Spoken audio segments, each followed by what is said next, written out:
एक फोटो हम निकाल लेना क्योंकि गाड़ी स्टाइल में दिखाना पड़ेगा गाड़ी अंदर हो जाओ। 17 जुलाई को अभियुक्त चंदन सोनकर जो कि लूट का प्रयास करता हुआ पकड़ा गया था, थाना गोराबाद शाहपुर से हथकड़ी सहित फरार हो गया। इस संबंध में पुलिस अधीक्षक जौहरपुर महोदय द्वारा तत्काल टीम गठित की गई और अभियुक्त की गिरफ्तारी के लिए दबिश देने हेतु कहा गया। इसी क्रम में इसी कड़ी में थाना गोराबाद शाहपुर को जब पता लगा कि अभियुक्त राउरकेला गया अपने निवास पे, वहाँ जाने के बाद जब उसके भाई से पूछा तो पता लगा कि वो बिलासपुर में है। बिलासपुर से अभियुक्त को गिरफ्तार किया गया, वहाँ से जनपद जौनपुर आया गया।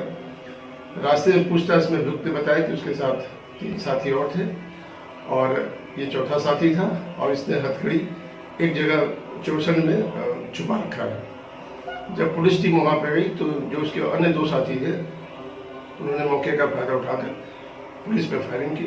जवाबी फायरिंग में अभियुक्त चंदन सोनकर को गोली लगी, उसको बनारस रेफर किया गया है। अभियुक्त बहुत ही साथी किस्म का अपराधी है, वो थाना कोतवाली का हिस्ट्री सीटर है। उसके खिलाफ 9 मुकदमे हैं जो कि हिनेस क्राइम के हैं। अन्य अभियुक्तों के जो कि मौके से फरार हो गए गिरफ्तारी के प्रयास किए जा रहे हैं। अभियुक्त 25,000 का इनामी बदमाश है।